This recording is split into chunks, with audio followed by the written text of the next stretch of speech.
So, Southern sexuality. Not too long ago, a friend of mine, I live in South Carolina, in Columbia, which is supposed to be a rather progressive part of South Carolina. And a friend of mine, white, gay, male, asked me on the phone one day, "Well, Sandra, what's harder, is it being a woman these days or being black?"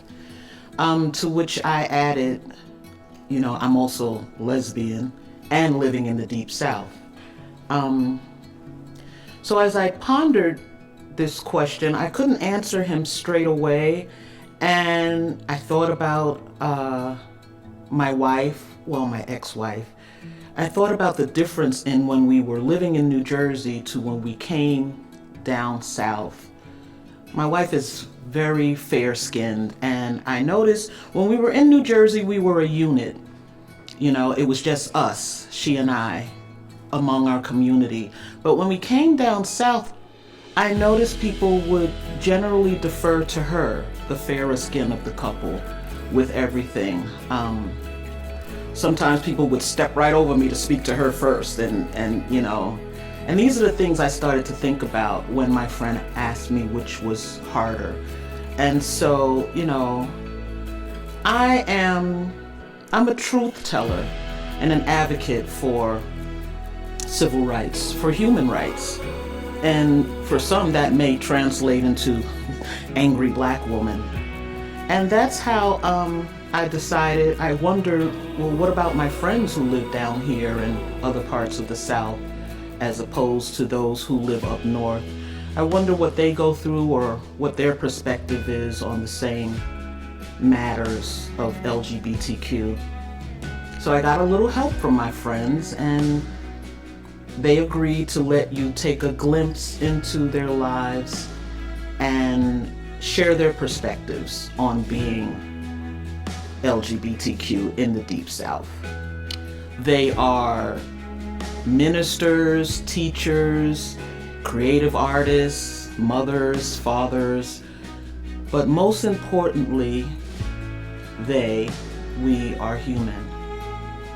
And so, long story short, Southern sexuality.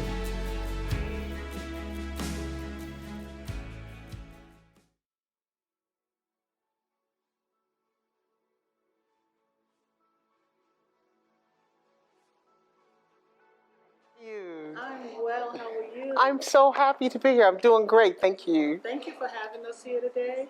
Thank you for coming. I'm so honored. Oh my goodness, I'm grateful that you agreed to do this. We're just going to jump right in. Your ministry is called Shackless Ministry, correct? Yes, actually, it's Shackless Physical and Spiritual Fitness Ministry. You are same gender loving, or how would you identify? I am an openly gay lesbian pastor. Great, okay.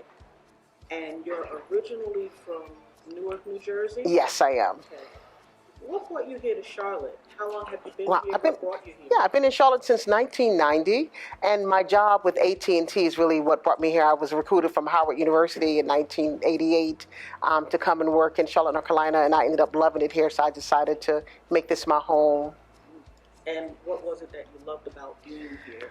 Well, the mere fact that I'm 10 hours away from my parents, I'm not too close and I'm not too far, and I have a lot of Southern roots here in the Carolinas as well. Yes. Sorry about that. Now let me ask you something. Were you or did you identify as gay, lesbian when you lived in New Jersey? I did not even know what it was. Really? So I did not even know how to compute my sexuality and my feelings and everything. So there was no title for it, really. Yeah. Okay, so you don't have a whole lot to draw on or compare to being gay in New Jersey as opposed to here in Charlotte? No, I really don't. No. I mean, I knew that I was attracted to females, but I didn't know what it was. At that time, I was like maybe 17, 18 years old. I knew my attractions were more towards females, but I didn't know the actual term, so yeah. Okay, all right. Well, tell us about Shackless. Yes, ma'am. physical, spiritual, and fitness ministry? Well, Shackless Physical and Spiritual Fitness Ministry was birthed in 2018. One day when I was getting ready to resign from my former place of worship, and I told my pastor that the Lord had called me to leave the ministry that I was with after 18 years.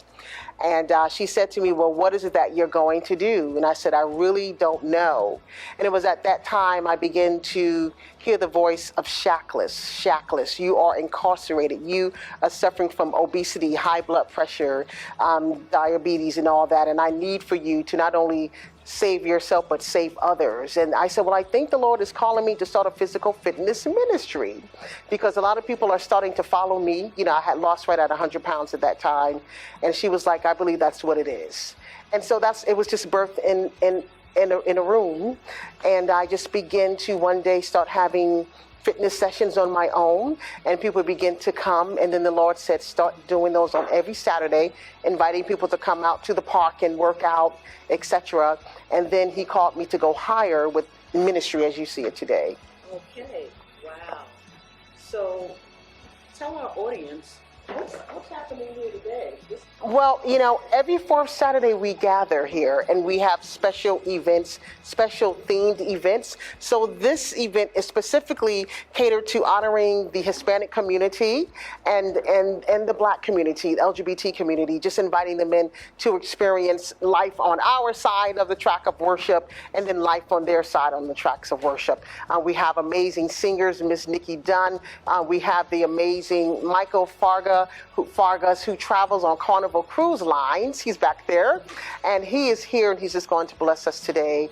And we have Zumba with Miss Rosa and her team. So we just get together, and I have Zumba, and I have a live band, as you see, and I have my DJ sound guy in the back, and we just fellowship once a month, and it's an amazing experience. That is great. They're not necessarily all LGBTQ. Oh no, most of them are not actually. Most of them are not. I think it's maybe 4 gay people in the building. Everybody else is straight. And that's what I love about the ministry. It's very authentic. It's very inclusive. Everyone is welcome. If you look around, you see white people, you see Black people, you see everything. And that's the way that God created it. Exactly. Right, exactly. That's the wonderful thing. Exactly, exactly. It's all inclusive. Yes, right? Yes, it is. Because God loves everyone. That's right, exactly, exactly.